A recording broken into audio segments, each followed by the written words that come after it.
I went to see Francis Ford Coppola's new film, Megalopolis, yesterday, and here's what I thought. Well, look, I went in with very low expectations. I'm not a big Francis Ford Coppola fan. I think the damage he did to me with his version of Dracula all those years ago has left quite the impression. He's not somebody I particularly rate. I gather his films are lauded by certain quarters, probably belong in Criterion Collection box sets. But on the whole, he's a director I can happily do without. He's not someone I want to revisit particularly often. And so all I knew about this was that it was a science fiction film, that it was over 2 hours long, and that there had been a certain amount of controversy about the production, which has been doing the rounds in recent months. There were allegations about Francis Ford Coppola's inappropriate behaviour with some of the female actresses on set, and that probably did cloud my judgment somewhat when I went in. There are some good things about it. It has quite a strong cast. People like Adam Driver are very good in it. Natalie Emmanuel is pretty good. It's nice to see the sort of cameo from Dustin Hoffman. But it also has problematic people like Shia LaBeouf. Now, problematic, of course, is that great word that almost feels like it means nothing.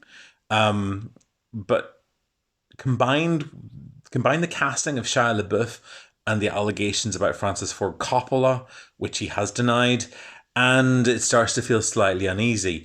Pretty early on, we get a bombardment of very sexualized content, most of which I believe are the scenes that there are the stories about. And it feels like this is a film of excess by this octogenarian, a film of sexual exploitation and not a lot of substance. The film at times does look great.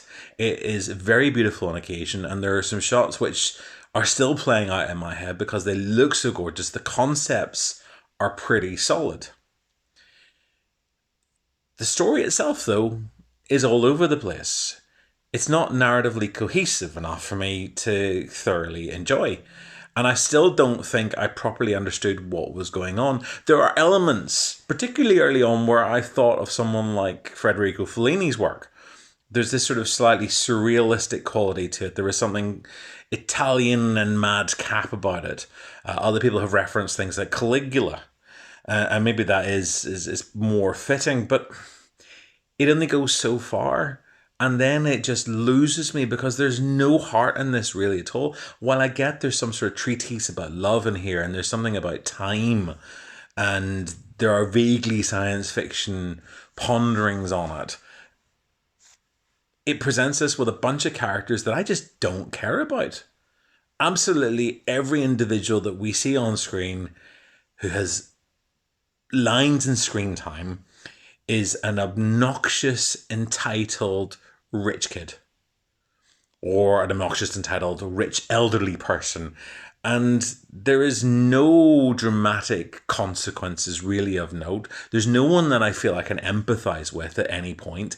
And the whole thing feels very vacuous and empty. And that's not what I want to have from a film that lasts nearly 2.5 hours. I need something to get my teeth into, someone that I want to care about. And I actually care whether or not they live or die by the end of the film. And this does not do it. Lawrence Fishburne narrates, and even the narration is somewhat inconsistent and nonsensical, and it's so weird to hear his great voice and then see him essentially as a very throwaway character, chauffeur, to Adam Driver's lead. And it's really, really frustrating. There's just something missing from the whole concept. I'm not saying it's a completely terrible film because it's not completely terrible. There are elements of it that are quite interesting. I suspect that for some people this will become a sort of weird modern classic, and it's almost certainly going to be one of Francis Ford Coppola's final, if not his final, major piece of work that he puts out there into the world. And of that in itself, it's going to end up being of note for film historians and critics in years to come. But that's not enough. It is vacuous, it is overblown, it is somewhat nonsensical, and it has an ending that doesn't really deliver.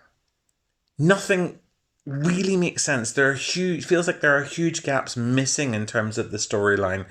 that kind of just derail it completely. So for something that he spent such a lot of his own money on, that he's been working on for the best part of 30 years on and off, it just, for me, felt like an utter misfire.